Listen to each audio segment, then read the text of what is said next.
He's a very, very accomplished anthropologist and ethnographer, and it's just wonderful to be able to introduce him to you now. Doug. Thank you very much. Thank you.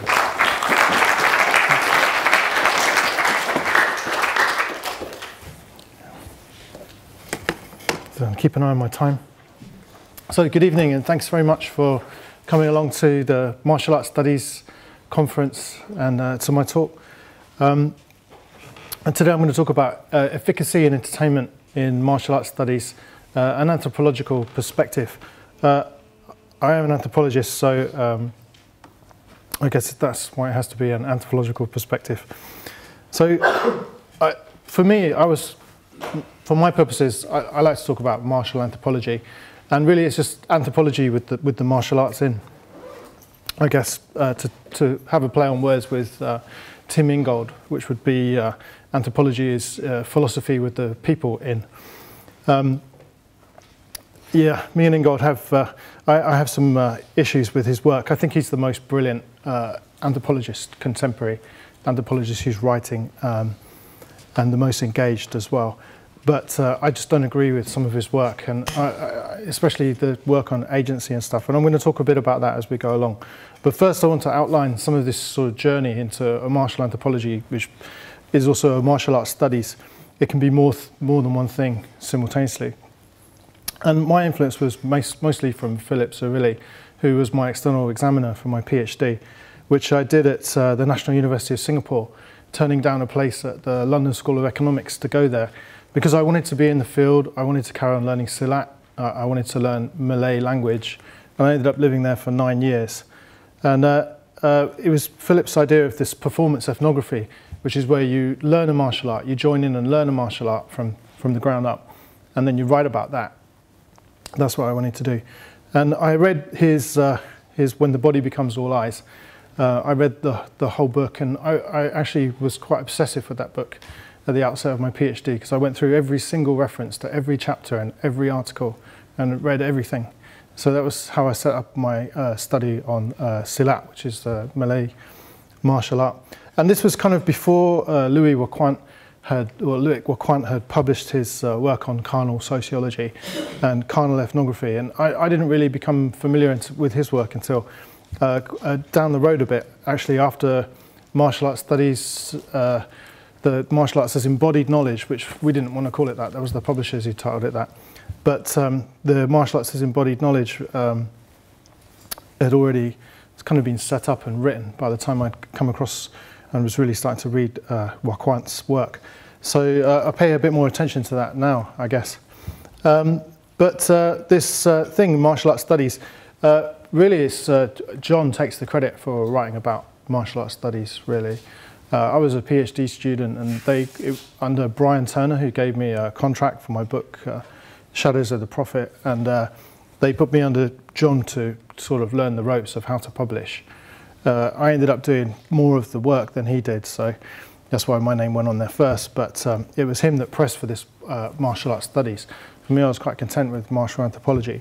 But I've kind of like moved on, you know, sort of after a decade, you pick up other stuff, and I guess I've relaxed to some extent especially about disciplinary boundaries and about how I approach my work now. Like I'm just as likely to publish in a blog as I am an article nowadays, you know. And I've kind of picked up this thing of a nomadological perspective, which is a concept that I've taken from Deleuze and Guattari. Their book Capitalism and Schizophrenia is really influential to me, and that's why it's the first thing that I reference in my book Shadows of the Prophet, because I just think that was really groundbreaking work for my part. And this idea of nomadology, I really like it, and I think it can work in sort of three ways. It can work in terms of an ontology, what you're studying. So you could be studying whatever martial art it could be, Silat or Capoeira, or you know, there's so many. In my case, I've done Charles Family Praying Mantis. I also looked at Hong Sang Chole Phut in Singapore. I learned Jing Wu in Singapore, which was comprised of 4 different arts, Eagle Claw, Shaolin, Tai Chi, and Northern Praying Mantis, Chat Sing Tang Lang. So I did that as well, and I did Bagwajang in Singapore as well, because I was there for 9 years, and as well as about 11 or 12 styles of Silat. So this idea of nomadology is really like not being tied down to any one style. Like right now I'm doing Brazilian Jiu-jitsu in Guam because it's just Guam, it's this place to do it. But so in some way, in terms of ontology, it's not being tied down to style, but it's also not being tied down to any particular way of looking at a style as well. I'm perfectly aware that some of you are writing about literature, some of you are looking at film, some of you are looking at theatre. So we can also look at, I guess, representations as well, can be part of that nomadological ontology for martial arts studies.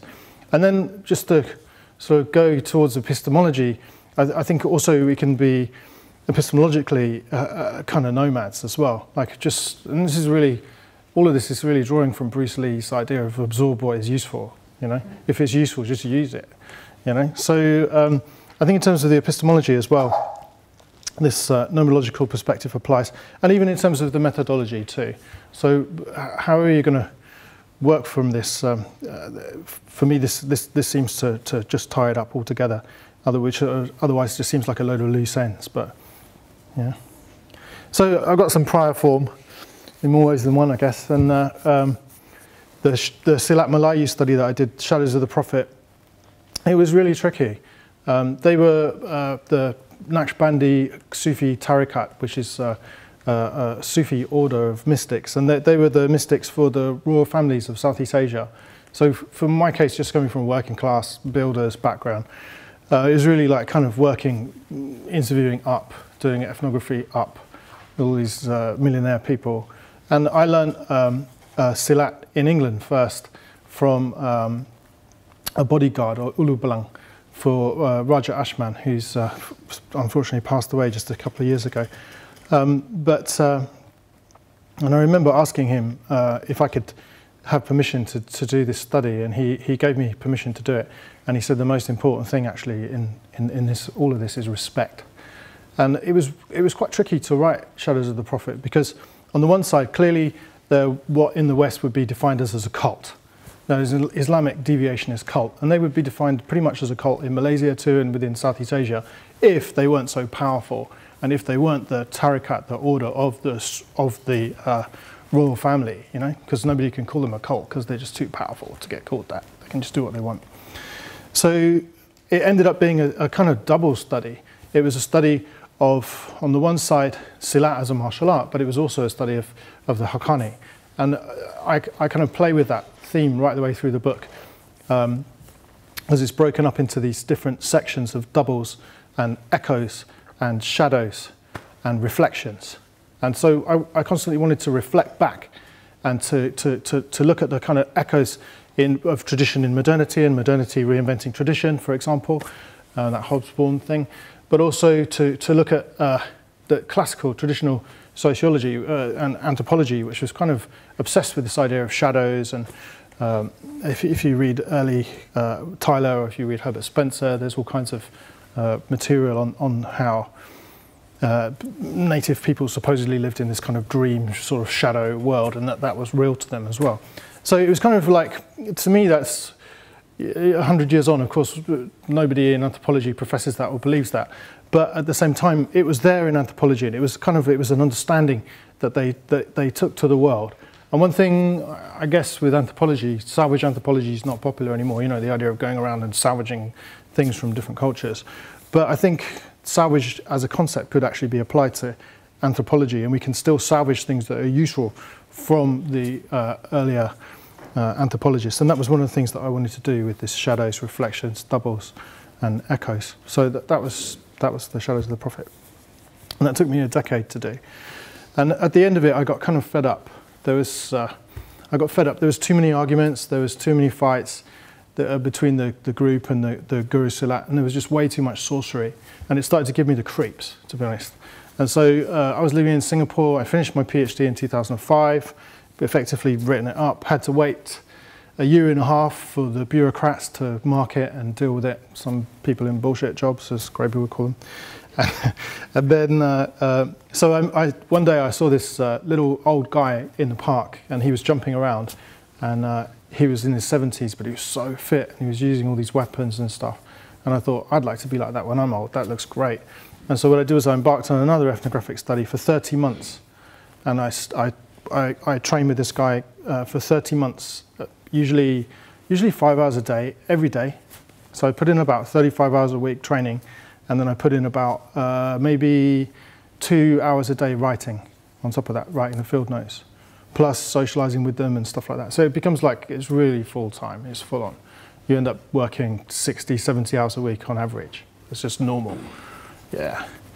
But before I did any of this, and I guess to contextualize it, I'd done Southern Praying Mantis. So I was a martial artist who became an anthropologist. I wasn't an anthropologist who became a martial artist. I already had my black belt down in Southern Praying Mantis. I trained in that style. I used to train 5 hours a day. I did that for 8 years. You know, the doll was pretty useful in England back in the 80s. You know, and yeah, and so I wanted to write something about that, and that came out a couple of years ago, Becoming Animal, in the Chinese martial arts, and it came out in a Berg book, and that really relates to the story of Southern Praying Mantis as I see it. And I went back to relearn this whole style in Hong Kong. Although I had a black belt in it from England, I went back to relearn it in Hong Kong, and I've been going to Hong Kong every year. I go for a few weeks at a time and just relearn it, and it's the way I've learned it is really different. So this is just, you know, giving some form. And then methods. For my work, I use a lot of methods. I'm really influenced by visual anthropology, like ideas about filming and reflexivity and photography, of course with participant observation and generating field notes and in-depth interviews. And for those of you who are just sort of thinking about embarking on a study like this, or who've already done it, I've done, I guess, in terms of ethnographies now, I'm on my 5th one. But by the time I got to my 3rd one, I realized, oh, really, you should show, not tell, when you write your notes. You know, and it gets easier, honestly. As you do more ethnographies, it does get easier.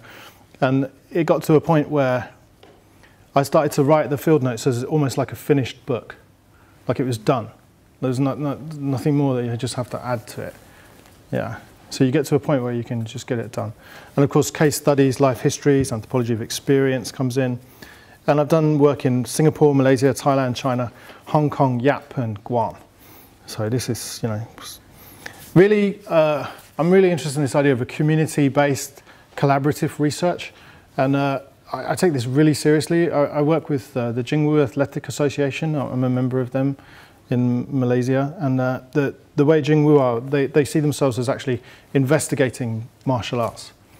So I think they're a fascinating organization. On the one side here, we have Yongfeng, and he acted as my translator to some degree, because sometimes it was just too difficult because of the so many different dialects. You know, I was dealing with Hakka, dealing with Hokkien, dealing with Teochew. It's just got too complicated. I mean, basically, I could speak to people in Chinese and I could speak to them in Malay, you know, good enough for like the coffee shop and just general interaction. But in terms of like really specialist definitions of terms, I needed help, of course. So Yongfeng was the person who helped me. And this other guy here is Akin, and he's a Southern Praying Mantis master practitioner who's now kind of works in traditional Chinese medicine. And they're looking at that a now defunct Journal of Asian Martial Arts, sadly. And they're looking at an old article on Southern Mantis, and they're trying to work out the translation of Chu and Chow. And is Chow different from Chu? Is Chu different from Chow? Was it to do with the move from China to Hong Kong, or was it a mistranslation of Hakkanese into Cantonese? So it gets really quite tricky. Once it moves from Hakka to Cantonese and then it moves into English, then a lot of things get misplaced, you know, along the way. And there's a lot of argument about that. So this is one of the things that I just literally got a grant just to sort that particular thing out. That's what I wanted to do. Right now, my current projects are, if you're going to be a writer and you're serious about it, you've got to be finishing something, you've got to be in the middle of something, and you've got to be starting something. So the thing I'm starting is I'm thinking about Yap and Yapese stick dance, which is, there was a Yapese martial art called Buang, or Bung. Yap is in Micronesia, which is in the Pacific. And I'm quite interested in that, and I've gone to have a look at that in Yap. So I'm thinking about doing something on that next. And currently I'm working on Brazilian Jiu-jitsu in Guam. I'm looking at issues of homicide, habitus, and police and criminals. And we'll talk about this a bit more in the talk. And I'm also looking at Singapore Kuntao, or Cauliflower, and this is a study on secret societies, false connections, captivation and apparatus of capture. And that's almost done. I was going to publish it really soon actually, but I held off on that one because Lee Kuan Yew just died. And I just thought it wouldn't be very polite to be talking about that right now. And you'll see why when it comes out. But just to show you a map, where Guam is. Guam's just here. And this is Yap over here. And you can see it takes 4.5 hours to get to Seoul, and maybe 4 hours to get to Hong Kong. So it's like 2,100 miles to get to Seoul from here. And that's where I work now. And I've been there for the last 8 years. I was in Singapore for 9 years before that. But today, one of the things I wanted to talk about, and I don't want to get too bogged down in this because it gets really technical, but it's the infinity loop model. And it comes from Schechner's work, Richard Schechner. And he did this with Victor Turner. And it was very much the idea of the anthropology of performance coming together with performance studies as a new discipline created from Schechner theatre on the one side, and on the other side, Victor Turner anthropology. And they came up with this idea about how social drama, if you like, could feed back into theatre, and how theatre itself could feed back into, if you like, real life. So there are many ways to explain this, and I'm going to look at it a bit in a minute with the Silat example. Now, just to get some basic definitions down, efficacy is to get something done. Effectiveness, if you like. Entertainment is to give pleasure to an audience. Now, you probably could pick these definitions apart, but you know, they seem to be good enough for my purposes here. Basically, every performance has aspects of efficacy and entertainment. They have both, all right? But my question was, what happens if efficacy and entertainment become confused? What happens if you mix up what's basically entertainment with what's basically efficacy, you know? So that was my question. And it leads to this idea of like, for me, it was a problem that I've been trying to look at, which is this notion of false connections. And before I did a PhD in anthropology, I was doing a PhD in psychoanalysis at Middlesex University. So I was just about to embark on my PhD, and I spent 2 years preparing for it. And then I didn't get funded, so I went to Singapore instead, and I worked there for 3 years, and I got funded to do anthropology instead. So basically I jumped ship from psychoanalysis. But there are some really interesting concepts from psychoanalysis that I still, you know, would like to work with. And one of them is this idea of false connections, which was when somebody's under hypnosis, and they're given an instruction, for example, that there's a table in the middle of an empty room, right? There's a huge table in the middle of this empty room, and then they're woken up out of the hypnosis, and then they're asked to cross the room to go and get something. And what they do is they skirt all the way around the edge of the room, they get something, and then they come back again. And then the hypnotizer says to them, well, why did you go around the edge of the room? You know? And they say, well, I don't know, you know, it's cold, and I wanted to be near the radiator, you know, so I could stay warm, or something like that. So they'd basically be like a cross wire, where they come up with some reason that wasn't the real reason, if you like. They come up with some reason, this false connection, that sort of displaced the real reason for what they were doing. So I was quite fascinated with this idea of false connections, about how people could kind of make these kind of cognitive mistakes, if you like. And I wanted to look at this efficacy in entertainment. Once these ideas, or variables, if you want, once they become confounded, then maybe that leads to this idea of some kind of false connection.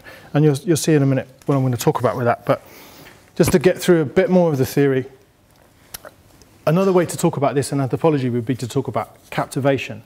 And this comes from Alfred Gell's book on art and agency. And he talks about entrapment, and how agency could be entrapped, or how an object or an artwork could exert some kind of agency to ensnare the viewer in a cognitive trap. And I've written about this in the healing arts of the Malay mystic, about how paintings supposedly could spring into life to defend people when they come under some kind of spiritual attack. And to me, to my mind, this is very much like, reminds me of Hegel and this idea of like kind of embodiment of spirit. And so I'm kind of suspicious about the term embodiment. I really didn't want the book to be called Martial Arts as Embodied Knowledge. It just ended up like that. But I'm really suspicious of embodiment, because what's being embodied? Is it some kind of spirit? And then what do we mean by spirit? You know, it just causes more problems than it really solves. And so I'm wondering if embodiment and agency are kind of like emic attributions, right? Rather than kind of like, it's if you like, it's an emic attribution. It's something that's come from the field, from how people are regarding, they're regarding perhaps agency as being embodied in a thing, and then that's being developed into some kind of grounded theory, and that's leading to some kind of academic false connection. I don't know if does that make any sense? Yeah? So I'm thinking there's false connections. I'm not just saying that people can have false connections out there. I'm saying these academics can have these false connections as well. And that one of the false connections could be this idea of embodiment, and the other false connection could be the idea of agency. Now, this is Tim Ingold, because Tim Ingold is attacking agency, and he's attacking embodiment. He says that agency is magical mind dust, and we should just forget about it. This is rubbish, especially the idea that agency could be embodied in a thing. You know, what we need is not a theory of things, we need a theory of life, right? And the same idea of embodiment, the idea that you've got some sort of something spiritually encapsulated within you, is also nonsensical, because basically we're active within the world, creating and making the world with our every move and word and the things that we're doing and the way that we're connected together.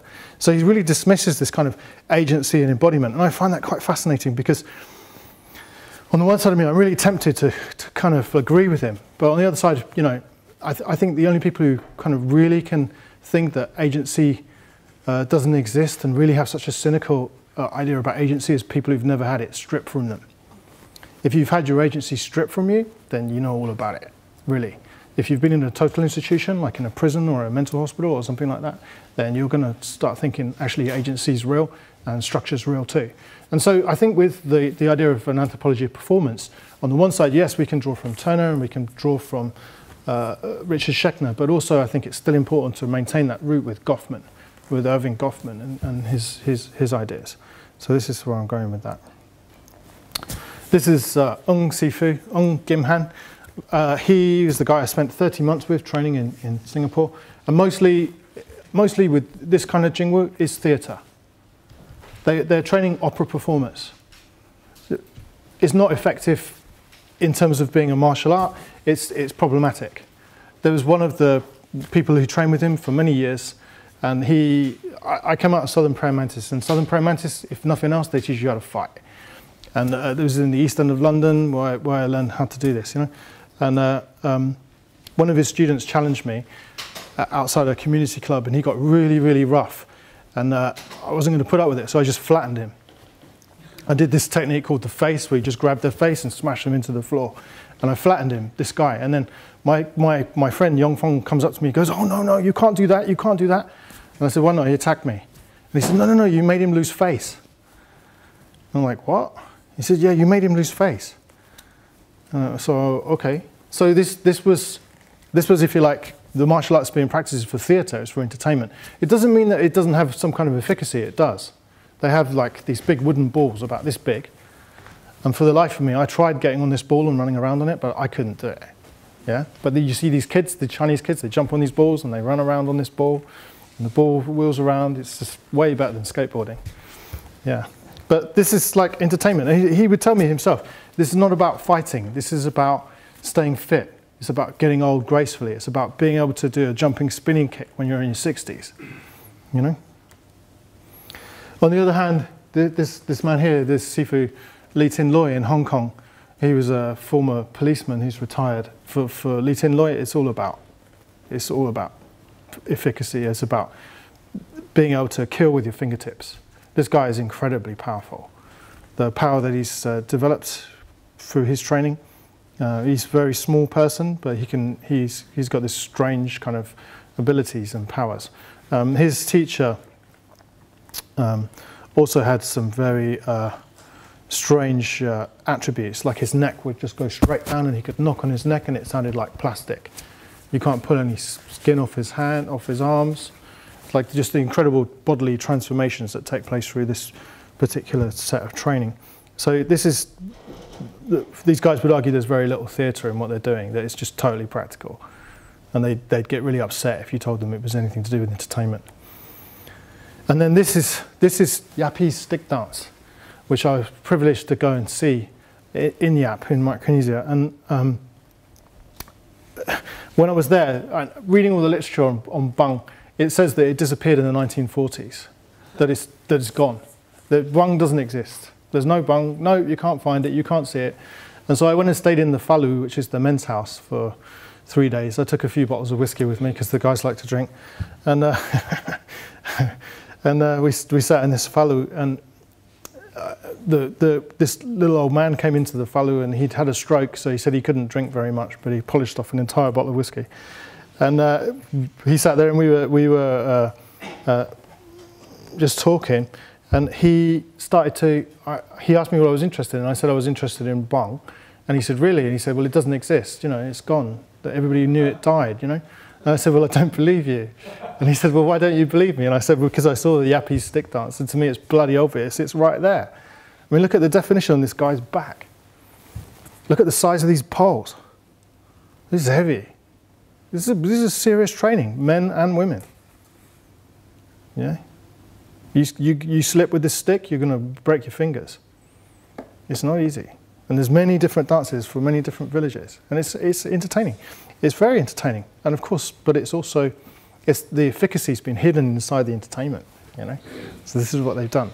And it's quite fascinating. So anyway, I was sitting in this men's house with this guy, and he's drinking all this whiskey, and I'm having a couple of beers. And then I said, well, I saw some of the movements. And I said, I know you have the movements, because I'm a martial artist, so I know you can do this. For example, and he said, yes, you can do this. But he said to me, but can you do this? And I said, yeah, I can do this. And then we went through 100 different movements, one after the other, just pattern movements. And so he just showed me this martial art actually does exist. It's just that they just hide it. They don't want to talk about it. It's really quite interesting. So I'm wondering whether to write about this or not, actually. Maybe you guys can tell me what you think. So anyway, so this study I did before, Seni Salahak Malayu, it had all this stuff about breaking the ego. It was a Muslim cult. So the idea of breaking the ego is that you've really got to conquer the animal within, and you've got to overcome yourself, okay? And the way they would do that was with a 40-day seclusion. It's normally in Islam, it's done as an individual thing called a khalwa. But the way they did it was collective. So they would take a group of people and they would isolate them for 40 days. And you would live according to the rules of the camp. And there was all this kind of verbal mortification. It was brutal. The people were treated brutally. Like it was like Bolshoi ballet training or something like that. And, but the thing is, there was this kind of misdirection that was mixed in as well. And I'm wondering if this was a kind of psycho-callousing. So, you know, this idea of callousing is quite interesting that I've been reading about recently. So here what we see is ritual ordeals on the one side, which is kind of efficacy for Shakna, and on the other side, theatre training, which is entertainment, and how these two are intertwined again within a martial art. This is a picture of the camp. This is the Guru Silat here with the glasses on, and then the guy sitting down on the floor, squat with his cross-legged, and also with shades on. He's Sadiq. So you hear the Guru Silats. He's eating lamb soup because it was a favourite of the Prophet. So you no good being a vegetarian there. So he says, the Guru Silat says to him, eat slowly. Eat slowly. Chew your food. There. Why did you drop it down yourself? Don't touch the food until you've swallowed what is in your mouth. This is the kind of thing. So just constantly picking on people, every last little thing, the way you eat, down to every last aspect of your behavior is going to be criticized. That's the mortification. But the misdirection part of it is the Guru Silat criticizing you, or is the Guru Silat criticizing somebody else through you? Right? Because their ego is not big enough to take it. So therefore, they criticize somebody else. They're criticizing you to criticize somebody else through you. So this idea of misdirection. So nobody knew who the hell was getting criticized. And nobody knew who he was really talking to. Is he talking to me? No, of course he's not talking to me. He's not telling me off because he's telling somebody else off through me. So it was like a hall of mirrors, hence reflections and echoes and doubles and all this kind of stuff. So it ended up going to this theatre, and they ran a theatre play in England. And the Guru Silat said, they're not going to have any English students that are going to be part of this. We are only going to use students from Malaysia. So he went to Malaysia, set up this theatre training thing, and brought these Malay people back to England to run a show called Silat Dance of the Warriors. And it's a 1-hour show. And in the show, what happens is people run around with machetes, clash, clash, clash, clash, clash. This constant martial arts battle goes on to show Silat, to display it. And at the end of it, the Guru Silat sits, and he sits on this big purple cushion like the prince, and he has the 2 warring factions come up to him, and it's healed. And so my rendition of this was that it's a kind of wish fulfillment. It's a wish fulfillment of breaking all these egos, of breaking all these students, of having all the students leave and then having new students come in, and then they all get broken in their process, this ego breaking thing. He keeps breaking all his students. So this was a kind of wish fulfillment. So this is how I use the infinity loop model in my work, yeah, with efficacy and entertainment, right? And here, one of the things they do is they dip their hands into boiling oil. I've done this 4 times myself. This time was really hot. This was in Malacca. And these girls put their hands in that oil. And I came up with this idea of acculturation from this. And acculturation is defined as the attribution of sacred or mystical power to secret or esoteric skills.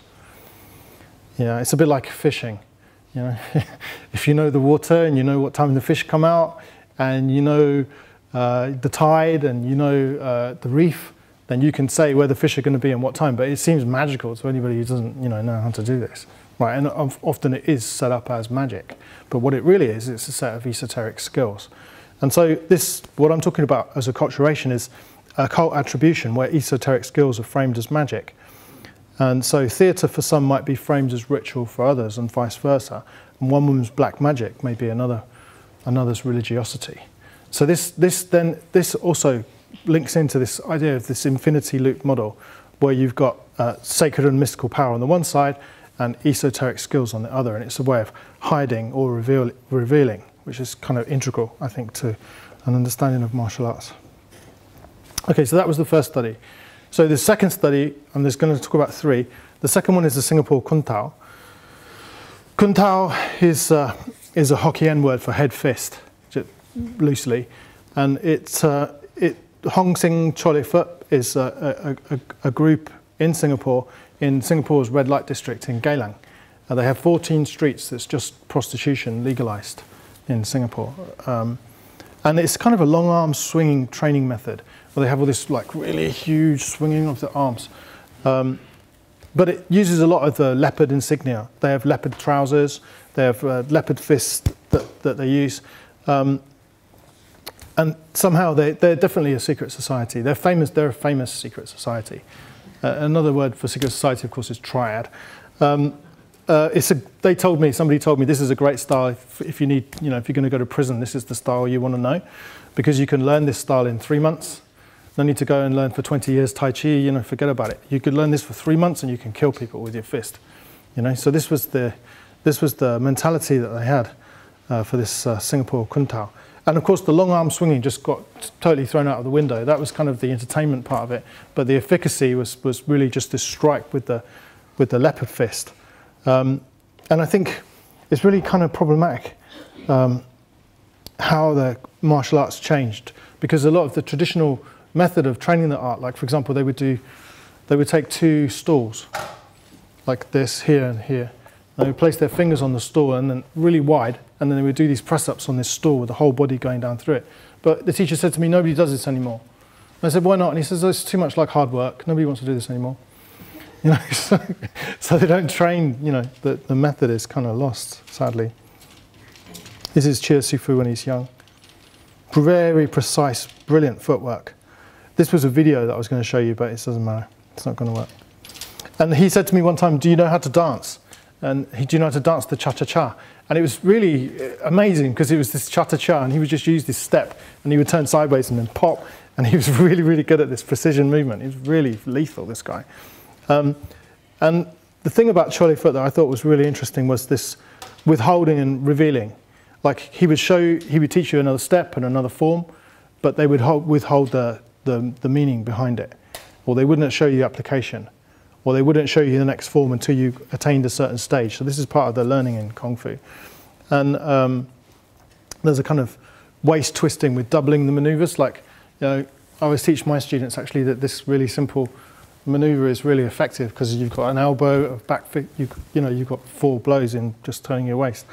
So he'd gone beyond kind of this slavish reproduction of forms himself, and he created his own, basically his own style of what is now recognized as Charlie Foot. But, you know, for me, my part, I really wanted to look at this idea of false connections with this, because the meanings of the movement was one of the movements that he showed me this technique. Okay, I've been doing martial arts for I've been doing martial arts for 40 years. Okay, so I've seen a lot of stuff over my time. And this guy, he showed me one of the techniques, and he showed this very fancy kicking application to it. And I said, no, that's not what it's for. And I showed him what it's for. And what it's actually for, this technique, is to knee somebody in the stomach and then grab them as they're coming down and smash their head on the floor. That's actually what it's for. And when I showed him the technique, I could see his eyes widened, and he looked at me like semi-furious and semi-kind of pleased. Hard to tell, it's hard to read the look, you know. To me, there's really obvious application of that move. And then if you cross-train, you can see moves from outside. But in his style, traitors are outcast. So the issue became really like, why is this thing sort of dressed up in a fake application? Why are they teaching this move with the wrong application when the real application is so good?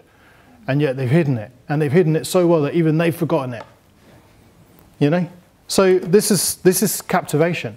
It's being captured in this logic of something that's you know, I don't want to say fake, but it's being captured in this logic of something that's not what the application of the technique really is, I think. You know, in terms of efficacy. Great for entertainment, but in terms of efficacy, you know, it's got to be Occam's razor, you know. The simplest explanation is going to be the one, you know. So this is what I apply to it. And to me, in Singapore, this whole idea of captivation ultimately leads to the whole logic of the state in Singapore. Like the Singaporeans really, they like the state, you know. They like Lee Kuan Yew, and you see all the people out crying, pouring of crying, and people getting upset with Lee Kuan Yew dying. Okay, you know, it's like there was 1 or 2 people who got upset and did some stuff on YouTube and ended up getting jailed. But, you know, it's like really it's the mass majority of Singaporeans supported the state, and they seem to support Lee Kuan Yew. So this idea of captivation then is, I think, is really interesting. You know, how people can sort of be suckers for the state. This is the Xing Yi performance in Singapore for the lion dance. Okay, so the final stage here, thanks for bearing with me, is Brazilian Jiu-jitsu, which I live on Guam, and you know, when in Rome, you know, no point teaching them Southern Praying Mantis in Guam. Nobody's interested. One, it's Chinese, and you know, Chinese stuff on Guam, they're not interested. They're interested in Japanese things for sure, but Chinese, no, sorry, nobody wants to know. So it's just wrong place for the kind of martial art. That's you know, I tried teaching Southern Praying Mantis there, just nobody seemed interested. I had a few people who learnt for a while, and then Southern Praying Mantis, you really got to eat bitter a lot, you know. You've got to deal with loads of bruises, and it's hardcore. And people come in, maybe they train a year, 6 months, and then they go. So for me, it's like a kind of a waste of time to teach people like that. I don't like that. Either they're in or they're not in, you know. But with Brazilian Jiu-jitsu, I find it quite ironic that it's defined as the gentle way, you know, Jiu-jitsu. And it's a martial art that eschews striking, kicking, and punching. So they get really upset with me sometimes because, you know, rolling around on the floor, and suddenly I'll just fire a volley of kicks at them, and they'll be like, oh no, you're not allowed to do that. I'm like, sorry. So I really try to sort of phenomenologically bracket off other martial arts and keep them away when I'm doing a field work. I've been learning this now for about 8 months. And it was a steep learning curve. It's totally different. Instead of kicking, punching, and striking, you seize, pull, drag the opponent to the floor. You attain a dominant position. You have to pass the guard. And there are various different guards that you've got. And there's the mount, which is famous. I think everybody knows what the mount is. There's also a side version of it. There's the north-south version of it, which is also called the tea bag. Somebody once told me that I was homophobic for mentioning the tea bag in a paper on Brazilian Jiu-jitsu. I think it's quite ridiculous. You can't be homophobic and do Brazilian Jiu-jitsu. I just don't think it's going to happen. You know? It's just not going to happen. You know, because basically you're just rolling around on the floor on top of each other. You know, what do you want? You know. So, and most of the submissions are done through arm bars, and they're done through choke holds. I've got a really busted right arm from doing this training, actually. And I call it the 671 field site. Guam 671, because it's the name of the road. It's a US territory, so it's part of the US, but it's thousands and thousands of miles away from California, but it's still part of America somehow. It's the biggest American military base in the Pacific. It's, you know, you see bombers every day. It's a great place to do aircraft watching. The gym I train at is called Spike 22. It's named after the Melchor Manabusan's dog, his pit bull that died. It's become quite a famous gym. At first they were training this group called Fokai that came out of there. And then the guys who were learning that, the mixed martial arts, they started applying it on the street. It got a bit of a bad reputation. And so they kind of separated a little bit, and other gyms have arisen from this Spike 22. It's now trained at by SWAT. The captain of the SWAT, the head of the SWAT team trains there. By Guam Police Department, you get police from immigration, police from customs, people from the CIA, you get people from the FBI, you get National Guard, Air Force, of course the indigenous Chamorro and some Filipino, Korean, and people from the Japanese diaspora, you know, these people that live on Guam. And you get the professional, foreign and local MMA fighters, wrestlers, and you get amateur and professional competitors and prize fighters who come in all the time. So there's constant flow of bodies coming through this gym. It's a busy, really busy gym. And in the morning at 7 o'clock or 6 o'clock or whenever they get there, sometimes really early, you have this grey beard or old man jiu-jitsu. And that's what I've been doing. And it's very much like the kind of backyard training. Guam Police Department. I think this tells you everything.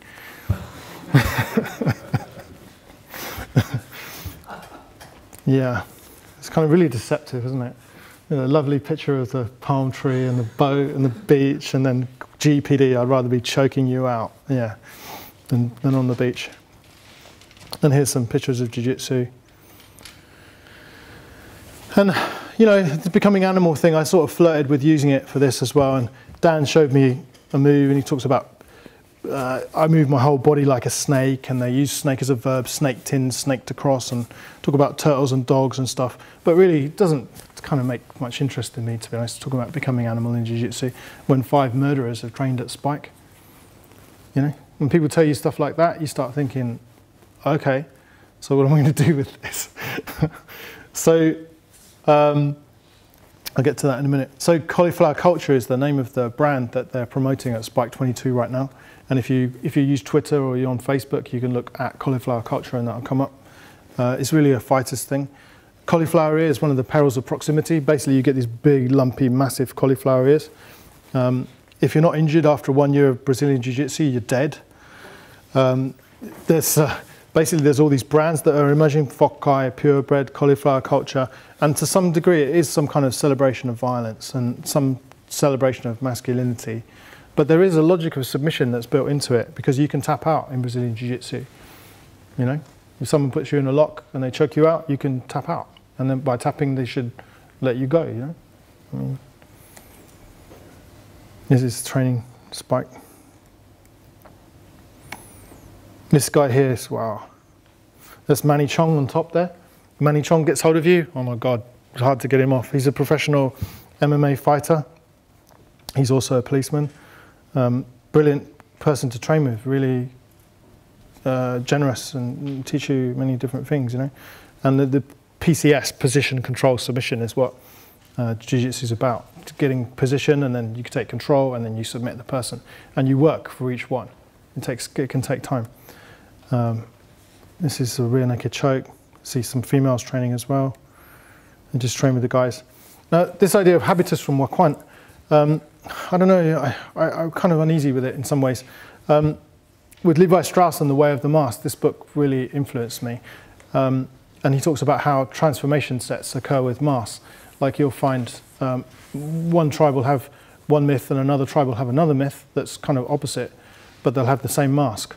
Or you'll have two tribes where a mask is, you'll have one mask with big lips and a big nose and big eyes, and another mask where everything's been inverted, and yet the myth stays the same. So the myth stays the same and the masks are different, or the mask stays the same and the myth's inverted. That's the transformation set. So this idea really interested me, and I'm going to look at that in a minute with Shunga and Brazilian Jiu-Jitsu.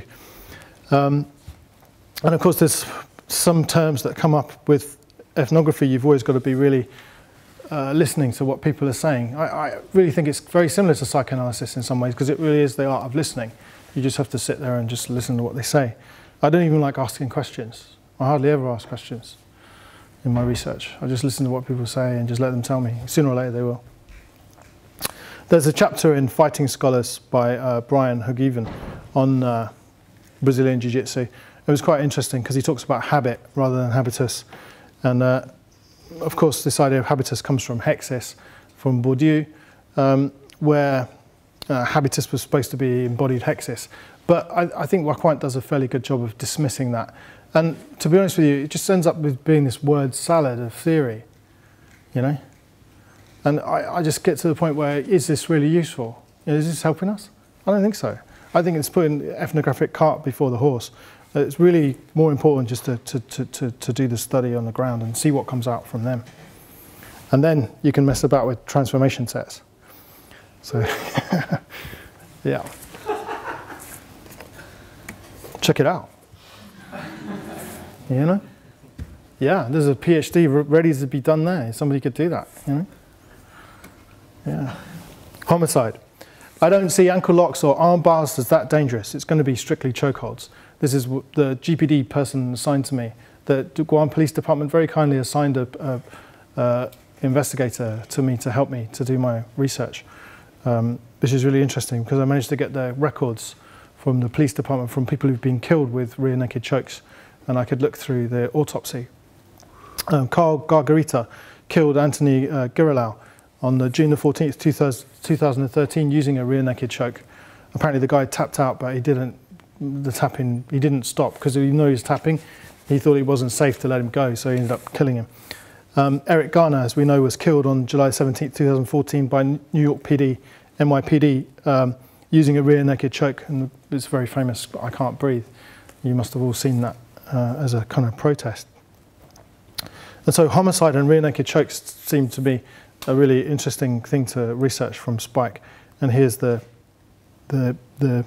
perpetrator of the crime showing the rear naked choke on how he applied it on a prosecutor, on an attorney.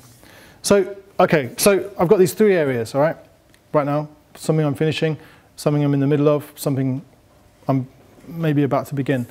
But at the same time, it seems in anthropology there's a paradigm shift occurring with the work of Ingold.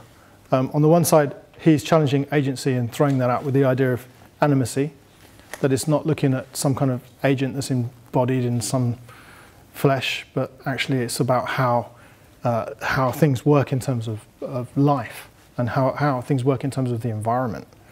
That we shouldn't be talking about how embodiment and being stuck in bodies, but we should be talking about movement. For my part, we shouldn't be talking about technology so much in martial arts studies, but about performance. We're not talking about interacting or how people are, or interaction. We've moved on. We're talking about correspondence, how we correspond with not even informants anymore, interlocutors. The whole language of anthropology has changed. You know? It reinvents itself every 10 years. Instead of talking about representation or to represent people, we're talking about making. Instead of talking about studying of, we're talking about studying with. So anthropology then, it's shifted, it's changed, it's dynamic. And one of the things I want to emphasize about martial arts studies, because it's so interdisciplinary, and we've got all kinds of perspectives that have come into it, from cultural studies, from sociology, from anthropology, from history, from literature, you name it, theatre, all right? The thing is, we have to keep up to date with what's happening in each other's disciplines. We can't afford to slip. And that's, I think, one of the things with martial arts studies that we can excel at, is by being right up to date, theoretically, with all of the disciplines and then applying that to our particular set of studies. So in conclusion, I just want to say this, that anthropology has to move beyond endless discussions of embodiment, agency, habitus, and things as materials. It's 1990s. You just got to get over it. What I'm going to say to you is that these are emic and not necessarily etic attributions. Okay, it's an attribution. Agency is an attribution to some extent, but if you've had your agency taken away from you, you start thinking, well, maybe this isn't an attribution at all, you know? So it gets kind of complex because there's more than one way to define this. I think one way out of it is to renew a focus on efficacy and entertainment. We have to look at the emergence of cultural practice via fine-grained ethnographic attention with community participation. So I really think that these particular studies, rather than say, oh, they've all been done or we've done enough of them, no. I really think we have to continue doing them because as the environments keep changing, people keep changing, the community's changing, you know? And so if we're going to have a lens on this at all, then we need to continue these studies and not say, oh, forget about ethnography. Let's not bother with ethnography anymore. And we need to attend to a practical and applied symbiosis. We have to gain, what I mean by that is like, it can be applied, you know, like you can gain access to the police, maybe to help to solve cold cases, or maybe you could get access to it to maybe help to solve injustice that's also been perpetrated by the police on the other side of it. Right? So there needs to be some kind of application of martial arts studies. We're not just doing it for entertainment. We're not just doing it for the sake of it. You know, it's not just waffling theory, but there has to be some kind of practical purpose behind the studies that we're doing. You know, what are we doing this for? Okay, so that's my talk.